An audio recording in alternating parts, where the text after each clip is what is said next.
Catherine Bernardo at Mayor Mark Alcala, talaga daw pong immune na sila sa pagde-deny. Puro ka na lang si Catherine, Mayor. Tingnan mo naman yung lubak-lubak nating kalye. Sana lang magbigay naman sila ng pahimakas. Pahimakas na lang po itong hinihintay ng ating mga kababayan, lalo ng mga tagahanga ni Catherine Bernardo.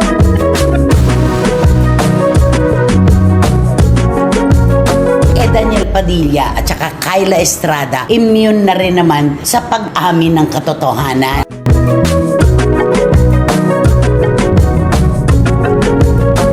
Ang pagsasama-sama ng buong pamilya ni DJ, ni Daniel Padilla at ni Kyla Estrada nung bagong taon. Yes! Talagang naaagaw na ng DJ at Kyla ang atensyon.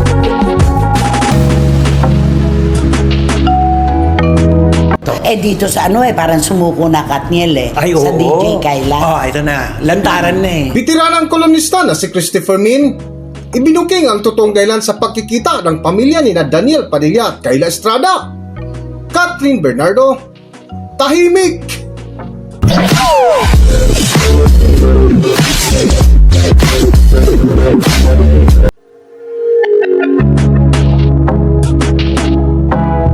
Welcome back to Philippine Celebrity Broadcast.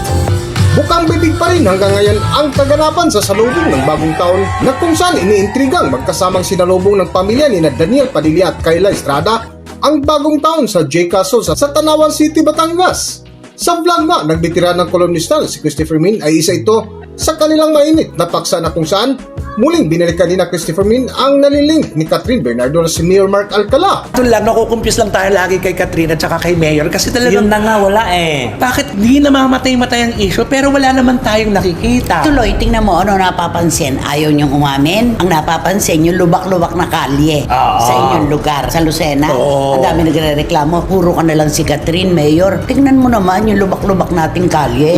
Yun.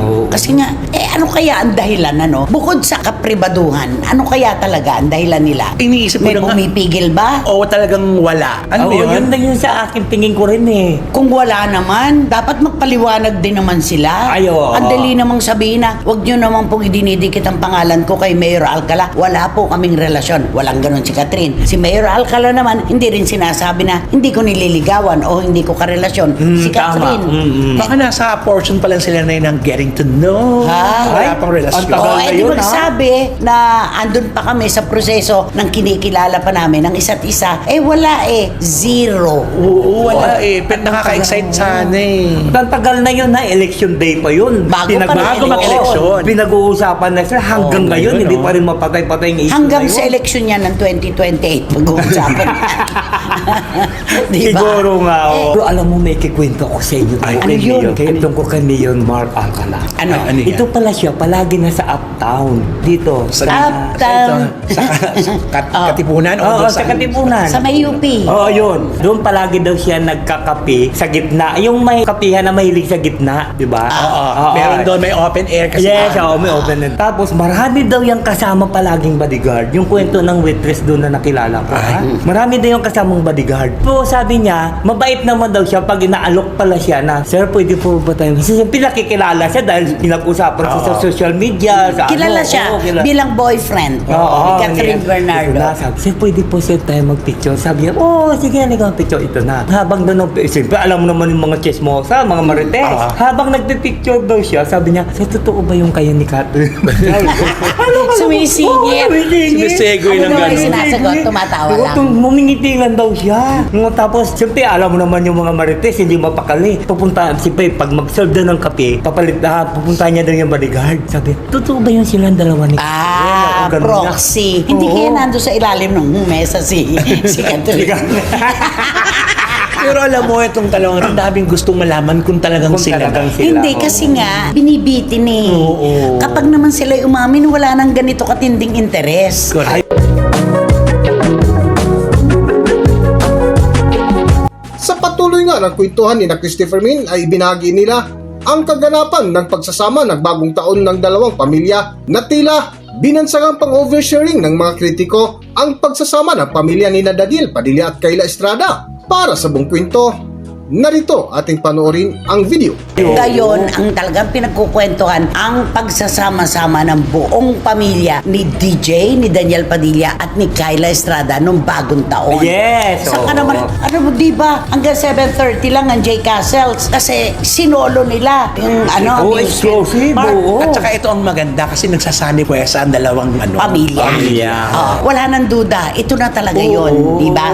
At saka, bakit mo ikahihiya kung nagmamahal ka? Di ba? Yun, Wala naman kayo nasasagasaan. Pareho naman kayong free. Parehong libre, di ba? Oo. Alam mo, nung papatapos na yung incognito, napag-usapan natin dalawa yan. Parang may napansin na tayo talaga kay Kyla at kay DJ. Oo, di ba yung mga Mga tinginan. Yes. Oo, may- nung patapos mga na. tinginan nila noon. Yung last na nila na laban. Oo. Ano to, Mindanao. Sa Mindanao, di ba? Maraming nakakapansin. Ay, di ba sabi nga, bakit parang dumitikit yung kwento, di ba na magkasama sila.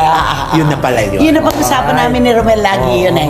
Iba yung tinginan, iba yung may dynamics eh, di ba? Yes. Yun. Tapos totoo pa lang nga. Ay. Yung iba kasi, di ba, kahit naman tayo naniwala tayo nung si Maris Racal. Oo. Nung Ay, oo, una. nung una.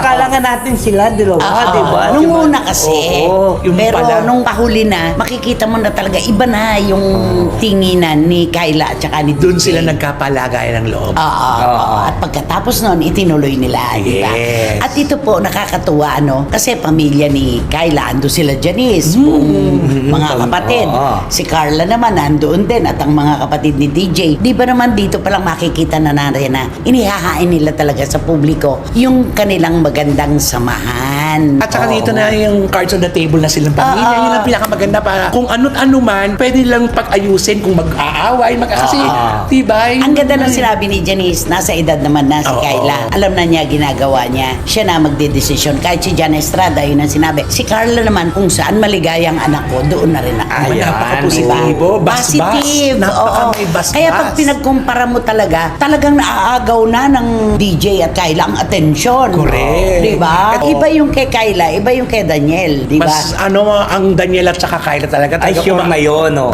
Sabi nila oversharing. Hindi po. Hindi oversharing yung ipagmalaki mo ang iyong minamahal. Hindi po oversharing yung pinakikita mo na wala na pong problema sa magkabilang partidos. Di ba? Napakaganda na nun. Siguro antayin natin ito pag talagang na talaga to. Yung meron ng official na pag-amin ito sila So, si De. Yun pa man, hindi rin naman nila sinasabi na sila na talaga. Pero nakikita At saka natin. nararamdaman na natin. Eh, yung kay Catherine at kay Mayor Mark, wala nga resibo. nga eh. Wala. Diba? Naku, hanggang Nag-shopping. ano pa lang. Magkasama daw na Kumain. nag-grocery. Oo. Kumain sa ganito. May nakitang kahugis lang na ulo ng Sila mayor na- at kabuhok ni Catherine. Sila na raw yun. Puro fake news. Hindi sila mabubuhay sa fake news. Magkasama daw sa aeroplano, magkasama daw sa ano. di ba? Magkahiwalay naman. Grabe. Ano ba talaga, Mayor? Ano ba talaga? Nako, Mayor, pag makita lang kita sa uptown, iwan ko lang. Anong gagawin Ano mo? gagawin mo kay Mayor? Yayakapin mo. Yung gwapo-gwapo daw ng Mayor. Basta alam mo na ha. Oo. Yung dalawang to. Kayo talaga. Kaya hindi umaamin si Catherine eh. Oo. Tsaka si Mayor baka mawala doon kasi mga pantasya natin. Oo, kayo mo. Yung gwapo-gwapo din. Anong gagawin mo nga pag nakita mo si Mayor Mark? Ay, siyempre, una-una, siyempre sabihin ka, babatiin ko sa pagkatapos ng picture o kanya para may resibo, di ba? Tapos, At buti pa kayo may resibo. Oo. At saka siyempre, sabihin ko, di ang kapugwapo mo naman, bakit naman hindi mo naniligawan si Catherine? Oh, di ba? Parang hindi obvious ang tanong, di ba? Aalis ka ba nang hindi mo siya nahalikan? Naku, baka maano na ko, hilain ako mga bodyguard niya. Baka ano ang karoon? Hilain ako ng mga bodyguard yung gano'n. Oo, totoo yun. Sana lang, sana lang, magbigay naman sila ng pahimakas. Pahimakas na lang po itong hinihintay ng ating mga kababayan, lalo ng mga tagahanga ni Catherine Bernardo. Totoo. Eh dito sa parang sumuko na Katniel eh. Ay, sa oo. DJ Kyla. Ito na. Lantaran na eh. Isipin mo, magkasama sa selebrasyon ng New Year. Oo. Iba yun. Yun. Iba yun. At saka diba, siyempre may kasabihan tayo, pagka magsama daw kayo sa isang nyo, yung buong isang taon yun, magkasama kayo. Di ba ganun daw yun? Sa akin. Hindi Lumundag ka ba mag-iwala. ng New Year? Hindi. Lumundag ka ba? Hindi nga eh. Kahit ano naman lundagin natin, tapos na tayo dun sa, Oo. sa Tapos edad na, Sa edad oo. natin ng paglaki. O di ba ganun daw yun? Pagdating na pag ano nung Alas di ba 12. countdown pag 12, lumundag ka na para tumaas ka. tumantad. Ang alam ko lang sa lumulundag sa hagdan, sa unang pagdating ng buwan ng dalaw ng babae. Para kung ilan daw yung baitang, yun din, hindi rin totoo yun. Hindi rin totoo yun. Lumundag ka ng 2 baitang, ba't 1 linggo ka pa rin Hanggang meron? dito na lang muna ang ating video at kung nagustuhan nyo, huwag kalimutan mag-subscribe at pindutin nyo na rin ang notification bell para ma-notify kayo sa ating susunod na video. Maraming salamat!